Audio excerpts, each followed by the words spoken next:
It was the autumn of 1943, when Erich, barely out of his teens, found himself amongst a long line of German prisoners, disembarking from a troop train deep within the American heartland. The journey across the vast Atlantic had been a blur of confinement and dread, each day bringing him closer to what he had been taught to expect from the enemy: retribution, humiliation, and the slow, grinding death of the spirit. He clutched a small, worn photograph in his tunic pocket, a blurred image of his sister, a last link to a world that now seemed impossibly distant, a world he had fought for with unwavering conviction. He had envisioned barbed wire stretching endlessly, watchtowers manned by sneering, vengeful faces, and the gnawing hunger that had been the lot of so many captured men in history, a fate his ideological training had prepared him to resist unto death. The air that greeted him was surprisingly crisp, carrying the faint scent of pine and damp earth, a stark contrast to the acrid smoke and dust of a bombed-out Europe. He squinted against the unfamiliar brightness of the afternoon sun, an almost overwhelming expanse of sky stretching above a landscape of rolling hills he had never known. This was not the broken, starved land he had been told America was. It felt vast, almost indifferent in its peacefulness. His fellow prisoners, a mix of young conscripts and battle-hardened veterans, shuffled forward, their faces etched with a similar blend of weariness and apprehension. They moved towards a cluster of low-slung wooden barracks, neatly arranged behind fences that, while undeniably formidable, lacked the menacing aura of the concentration camps he had heard whispers of, or the harsh, ramshackle brutality he had anticipated. The guards, tall and unsmiling, carried rifles, yet their movements were measured, devoid of the frantic aggression Erich had come to associate with wartime authority figures. There were no shouts, no prodding with rifle butts, just firm instructions delivered in a language that, though foreign, sounded strangely calm. They were led into a large mess hall, its interior surprisingly well lit and clean, smelling faintly of wood polish and something savory cooking. Erich's stomach, accustomed to the meager rations of the front and the long journey, tightened in anticipation of the thin, watery gruel he was certain would be served. He remembered the propaganda posters, depicting the enemy as weak and decadent, yet also capable of extreme cruelty towards those who stood against them. He braced himself for the inevitable humiliation, the deliberate deprivation designed to break their spirits. What followed, however, defied every expectation. They were handed metal trays, and as they moved down the line, a generous scoop of stew, thick with meat and vegetables, was ladled onto each plate.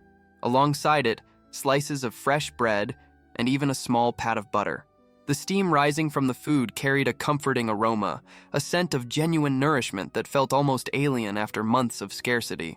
Erich watched as an older prisoner beside him, a veteran sergeant named Klaus, whose cynicism was as thick as his mustache, hesitantly took a bite, his eyes widening almost imperceptibly. Klaus muttered something about it being better than their own field rations, a comment Erich quickly dismissed as a trick, a temporary reprieve before the real suffering began. Yet, the food was undeniably real, undeniably substantial. It was a small detail, but it chipped away at the solid block of certainty he had brought with him. This was not the emaciated, vengeful enemy his superiors had described. This was different. The unexpected normalcy of the meal, the quiet efficiency of the camp, the very absence of overt hostility, created a profound sense of disorientation, a subtle tremor beneath the foundation of his rigid worldview. His expectations, so carefully constructed by years of ideological training, were not being met with the anticipated clash, but with a baffling, almost unsettling, lack of resistance. His expectations, so carefully constructed by years of ideological training, were not being met with the anticipated clash, but with a baffling, almost unsettling lack of resistance. The initial meal was merely the first ripple. As days turned into a week, Erich and his fellow prisoners were processed with an efficiency that bordered on the impersonal, yet was utterly devoid of malice. They were assigned bunks in the spacious, if utilitarian, wooden barracks. Each man received a clean blanket, a pillow, and a small locker. The sanitation facilities, rows of clean latrines and showers with running hot water, were a stark, almost luxurious contrast to the muddy trenches and makeshift camps they had known. The sheer scale of it, providing such basic comforts for hundreds, perhaps thousands of enemy soldiers, was a silent testament to a resourcefulness Erich had been taught to believe was absent in the so-called decadent West. He watched the American guards during their rounds. They were firm, their authority unquestioned, but their eyes held no hatred, only a weary professionalism. One afternoon, while Eric was attempting to mend a tear in his threadbare uniform, a guard paused near his bunk. He did not speak, but simply offered a small, crude sewing kit from his own pocket, a gesture so unexpected it left Eric speechless. The guard merely nodded, a flicker of something unreadable in his gaze, and continued on his patrol. This small act of quiet, unasked-for kindness chipped away further at the rigid edifice of Eric's beliefs, leaving a strange, hollow ache where certainty had once resided. He remembered his sister's face in the worn photograph, the innocent hope in her eyes, and wondered if she too had been fed a similar narrative of irredeemable enemies. The camp routine quickly established itself, a rhythm of réveillé, meals, and designated periods for outdoor exercise. What surprised Eric most was the lack of forced labor, a common fate for prisoners of war. Instead, days were filled with an enforced idleness that, while initially a relief, soon bred a restless energy among the men. Klaus, the veteran sergeant, often grumbled about it, muttering about the soft American life, but Eric could see the underlying tension in his jaw. Boredom, it seemed, was its own kind of prison. Then, the camp commandants began to introduce diversions. First, it was communal reading, then organized games of chess and checkers. Soon, notices appeared, crudely translated into German, inviting prisoners to participate in sports. Eric, who had always found solace in physical activity, watched with a mixture of suspicion and curiosity. He had been taught that the enemy sought to break their will, to demoralize them. Yet here they were, being encouraged to exert themselves, to compete. One afternoon, a group of prisoners began to kick a makeshift football around a dusty patch of ground. The sounds of shouts and laughter, though muted, carried across the camp, an echo of normalcy that felt profoundly out of place in a prisoner of war enclosure. The guards observed from a distance, their presence a constant reminder of their captivity, but their stance was one of passive permission. What truly astonished him, however, was the announcement that boxing matches would be organized. Boxing, a contact sport, brutal and demanding, a primal release of aggression. He had seen propaganda films depicting the enemy as weak and effeminate, incapable of such raw, disciplined combat. Yet the camp authorities were not only permitting it, but actively facilitating it. Salvaged materials were gathered, old canvas for a ring, scraps of padding for rudimentary gloves. The idea spread like wildfire through the barracks, igniting a spark of competitive spirit that had long been dormant. Men who had been withdrawn and sullen suddenly found a new purpose, a reason to train, to push their bodies. Eric saw the transformation in his fellow prisoners. The vacant stares began to fade, replaced by a focused intensity as men sparred in open spaces, their movements stiff at first, then gradually regaining a lost fluidity. He observed Klaus, who, despite his cynicism, was among the first to volunteer, his grizzled face set with a grim determination. The sergeant, who had previously scoffed at the comforts of the camp, now spent hours skipping rope, a rare, almost youthful glint in his eyes. The sheer absurdity of it all resonated deeply within Eric. They were prisoners, yet they were being given an arena to fight, to prove their strength, not against their captors but against each other, under the watchful yet seemingly indifferent gaze of those who held them. It was a contradiction so profound, so utterly at odds with everything he had been taught, that it left him feeling adrift, his internal compass spinning wildly in this strange new reality. The world he had known, the world he had fought for, seemed to recede further with each passing day, replaced by a bewildering landscape of unexpected allowances and baffling humanity. A organização das lutas de boxe tornou-se foco tangível para a energia inquieta do acampamento. Os dias eram agora marcados não apenas pela rotina monótona, mas pela antecipação do próximo combate. Os prisioneiros, muitos dos quais haviam sido soldados treinados para tipo diferente de combate, reaproveitaram sua disciplina. Eles improvisavam regimes de treinamento, correndo em volta dos barracões, praticando boxe no ar nos espaços abertos e empoeirados, seus movimentos rígidos no início, depois recuperando gradualmente uma fluidez perdida. Eric, embora não participasse, sentia-se atraído a observar, um espectador silencioso desse estranho espetáculo. Ele via homens que haviam sido retraídos e carrancudos de repente encontrar um novo propósito, uma razão para treinar, para forçar seus corpos, para se sentirem vivos de uma maneira que a mera sobrevivência não havia oferecido. A primeira noite oficial de lutas foi um evento diferente de tudo o que Eric havia testemunhado no acampamento. Um ringue improvisado fora meticulosamente construído na maior área aberta, cordas feitas de varais reaproveitados e postes de canto de galhos resistentes. Holofotes, surpreendentemente potentes, haviam sido erguidos pelos guardas, lançando um brilho áspero e teatral sobre a cena ao cair da noite. O ar vibrava com uma excitação nervosa, uma energia coletiva que parecia quase semelhante a uma tensão pré-batalha, mas inteiramente diferente em sua natureza. Centenas de prisioneiros se reuniram, formando uma multidão densa e murmurante ao redor do ringue, seus rostos iluminados pela luz artificial, um mar de uniformes agora ostentando a poeira e a sujeira do treinamento, e não do combate. Até mesmo alguns dos guardas americanos estavam na periferia, sua presença um reconhecimento silencioso do evento, suas expressões ilegíveis nas sombras movediças. Klaus, seu rosto grisalho marcado por uma determinação sombria, estava entre a primeira dupla a entrar no ringue. Ele se movia com uma agilidade surpreendente para um homem de sua idade, seu peito nu brilhando sob as luzes. Seu oponente era um cabo mais jovem e esguio do Africa Corps, cujos movimentos rápidos revelavam um atletismo natural. O rugido da multidão, uma mistura gutural de gritos e aplausos alemães, irrompeu quando o primeiro gongo, uma panela de metal reaproveitada golpeada com uma colher, tocou. Era um som que ecoava o caos da batalha, mas aqui sinalizava uma agressão controlada, quase ritualística. Eric observava, hipnotizado, enquanto Klaus e o cabo trocavam golpes, o baque dos punhos contra a carne chocantemente real. Não havia ódio em seus olhos, apenas um foco feroz e competitivo. Isso não era guerra. Era uma disputa de vontades, uma dança primal de força e resistência. A luta continuou por vários rounds, cada golpe recebido com suspiros e rugidos da multidão.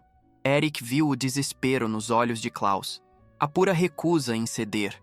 Um espírito que ele reconhecia das linhas de frente, mas agora direcionado para dentro, contra um camarada, sob o olhar do inimigo. Quando Klaus finalmente desferiu um golpe decisivo, fazendo seu oponente cambalear, o acampamento explodiu. Os aplausos foram ensurdecedores, uma liberação de emoções reprimidas que transcendia o arame farpado e os uniformes. Até mesmo alguns dos guardas americanos ofereceram aplausos educados, um gesto que desorientou ainda mais Eric. Ele esperava que eles se deleitassem com o sofrimento alemão, que zombassem de suas lutas. Em vez disso, eles observavam com uma curiosidade desapegada, quase respeitosa. Após a luta, enquanto Klaus, machucado mas vitorioso, era ajudado a sair do ringue, Eric viu um pequeno grupo de guardas se aproximar dele. Ele se preparou para uma repreensão, talvez até punição pela agressão. Mas, em vez disso, um guarda, um homem atarracado com um rosto gentil, ofereceu a Klaus uma cantil de água e uma pequena toalha branca. Ele disse algumas palavras baixas em inglês que Eric não conseguiu entender, mas o gesto em si era claro. Era um gesto de reconhecimento humano simples, não de vencedor para vencido, mas de um homem para outro que havia se esforçado ao limite. Klaus, ainda respirando pesadamente, pegou a água, assentiu e até conseguiu um sorriso fraco e cansado. Este único momento, a humanidade compartilhada no rescaldo de uma luta sancionada, ressoou profundamente dentro de Eric. Foi um choque cultural, não de violência, mas de empatia inesperada. Ele estilhaçou outra camada da propaganda que havia encapsulado sua mente por tanto tempo. O inimigo não era uma entidade monolítica e cruel. Eles eram indivíduos capazes de uma gentileza surpreendente, capazes de organizar e até mesmo apreciar um espetáculo de competição física bruta entre seus cativos. O mundo sobre o qual ele havia sido ensinado, um mundo de bem e mal absolutos, de ódio implacável, estava desmoronando diante de seus olhos, substituído por uma realidade complexa e desconcertante. Com o passar das semanas, as lutas de boxe tornaram-se um evento regular, um testemunho da abordagem única do acampamento para gerenciar seus prisioneiros. Eric observou mais do que apenas a destreza física. Ele viu a liberação psicológica que isso oferecia. Os homens, embora ainda prisioneiros, pareciam recuperar uma medida de sua dignidade, um senso de controle sobre seus próprios corpos e espíritos. As lutas eram brutais, sim, mas também eram justas, governadas por regras improvisadas e supervisionadas por árbitros voluntários entre os próprios prisioneiros. O senso de comunidade, forjado na experiência compartilhada de assistir e participar, era palpável. Era um patriotismo estranho e invertido, um vínculo dentro do cativeiro, sob a aprovação passiva de seus captores. Ele frequentemente se pegava pensando na fotografia gasta de sua irmã no bolso de sua túnica. Ele a havia carregado como um talismã do mundo em que acreditava, da causa pela qual havia lutado. Mas agora, a imagem parecia embaçar não apenas pela idade, mas pela lente mutável de sua própria percepção. O que ela havia sido informada sobre o inimigo? Que histórias de sua crueldade haviam enchido seus ouvidos? Ele se perguntava se ela também ficaria tão desorientada por essa realidade quanto ele estava. A propaganda, antes uma base sólida, agora parecia uma casca frágil e vazia, facilmente quebrada por uma refeição simples, um kit de costura ou o rugido de uma multidão aplaudindo 2 soldados alemães lutando entre si, enquanto guardas americanos observavam. O contraste entre o sofrimento esperado e essa existência desconcertante, quase normal, era uma presença constante e corrosiva, corroendo lentamente o cerne de suas antigas certezas. A tranquila mudança interna estava em andamento, uma erosão sutil, quase imperceptível, de tudo em que ele havia acreditado. The quiet internal shift was underway, a subtle, almost imperceptible erosion of everything he had believed. He began to listen differently, to observe with a new, unsettling acuity. The casual conversations among his fellow prisoners, once filled with boasts of past victories or bitter laments about their capture, now often drifted towards the mundane comforts of camp life. Men spoke of the warmth of the barracks in winter, the surprising variety of the meals, or the latest boxing match results. These everyday details, once dismissed as mere temporary distractions, now held a disturbing weight, each mention a tiny hammer blow against the walls of his ideological fortress. Eric found himself increasingly drawn to the camp library, a small dusty room stocked with books donated by American organizations. He had expected propaganda, but instead found novels, history texts, and even scientific journals, all in German. He picked up a book on ancient philosophy, a subject far removed from the military treatises and political manifestos that had shaped his youth. Reading about concepts of justice, truth, and human nature, divorced from any nationalistic agenda, felt like breathing fresh air after years in a sealed chamber. The words on the page challenged him not with counter-propaganda, but with universal ideas that resonated with the unexpected humanity he was witnessing daily. He saw other prisoners, even some hardened veterans poring over similar texts or sketching portraits, or simply sitting in quiet contemplation, their faces softened by this unexpected intellectual freedom. One evening, a small group of prisoners, with permission from the guards, managed to tune a salvaged radio to an American station. The crackle and hiss gave way to music, a melody unlike anything Eric had heard before. It was jazz, a vibrant, complex tapestry of sound, both melancholic and exhilarating. He had been taught to despise such degenerate art, yet as the notes filled the mess hall, many men, including some of the older, more traditional soldiers, tapped their feet or swayed almost imperceptibly.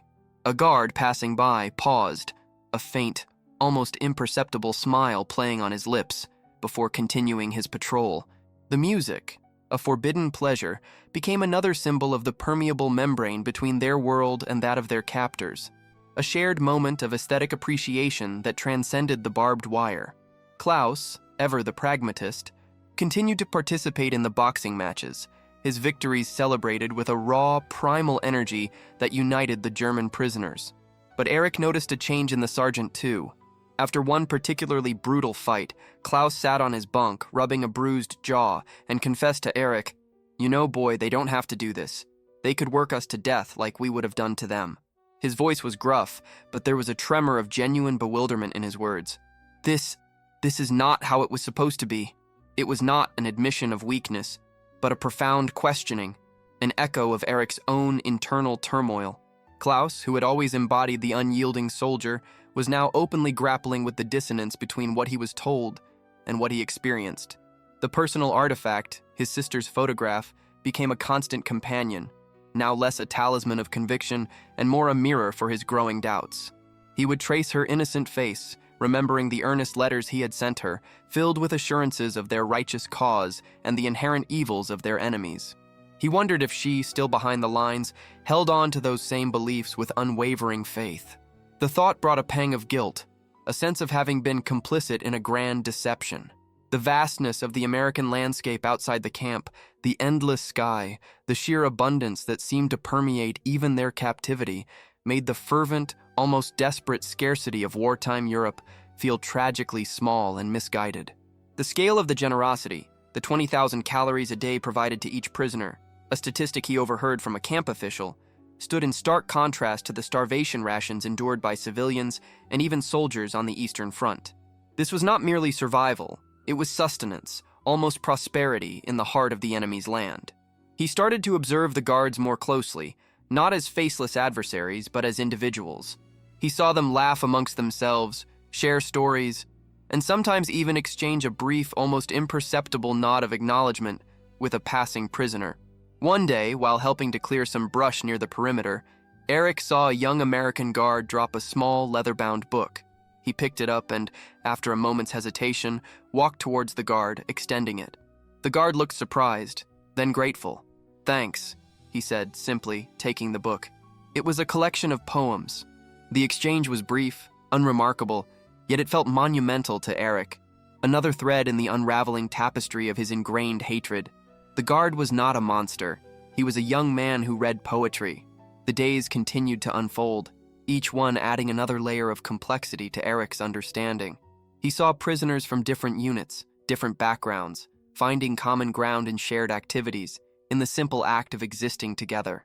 The rigid hierarchies of the military, the ideological divisions began to blur. The boxing matches, the communal meals, the shared moments of music or quiet reading all contributed to a growing sense of a shared, complicated humanity that transcended national flags and wartime allegiances. His disillusionment with the past was deepening, not violently, but with a quiet, inexorable certainty. He was discovering a world far more nuanced, far less black and white than he had ever been allowed to imagine. This profound shift, however, was not without its own kind of tension.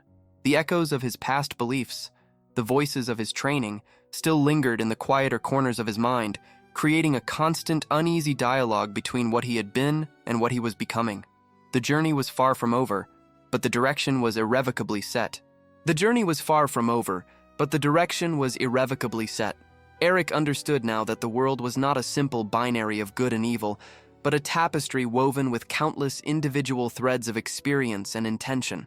The propaganda he had once championed, the rigid certainties that had defined his youth, now felt like a cruel deception, a cage built not of wire, but of lies.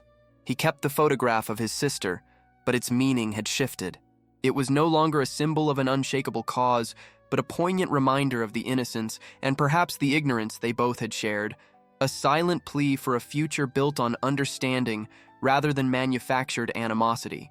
One crisp autumn evening, as the last boxing matches of the season drew to a close, Eric stood among the receding crowd. Klaus, bruised but beaming after a hard-fought draw, clapped him on the shoulder. "We fought well, didn't we, boy?" he grunted, a genuine warmth in his eyes that Eric had rarely seen before. Even if it was just for ourselves. The words hung in the cool air, a testament to the unexpected purpose they had found in captivity. Eric watched as the American guards began to dismantle the makeshift ring, their movements efficient, almost casual. There was no triumph in their faces, no disdain, just the quiet professionalism he had come to associate with them. He realized then that the true victory was not in the ring, but in the quiet, profound shift within himself, and perhaps within many of his fellow prisoners. The shared humanity, forged in the crucible of unexpected kindness and sanctioned combat, had stripped away the layers of hatred and fear. And so, as the war eventually drew to its weary close and the prospect of repatriation loomed, Eric carried with him not the bitterness of defeat, but the quiet, unsettling wisdom of disillusionment and discovery. He knew he would return to a shattered homeland, to a world that would demand explanations, adherence to old narratives. But he also knew that he could never again see the enemy as a faceless, monolithic evil. He had seen their faces, eaten their food, heard their music, and witnessed their unexpected gestures of kindness. He had fought under their gaze, and in doing so had begun to fight free from the chains of his own ideology. The boxing matches, those brutal, exhilarating displays of strength and spirit, had become a metaphor for a different kind of struggle, the fight to reclaim one's own truth in a world determined to dictate it. Therefore, this remarkable, often overlooked chapter of history reminds us of the profound human capacity for connection, even across the deepest divides of conflict. It challenges us to look beyond the narratives we are fed, to question what we are taught, and to find the unexpected humanity that can blossom even in the most unlikely of circumstances. It is a testament to the fact that reality, in its messy, complex truth, often defies the rigid simplicity of ideology.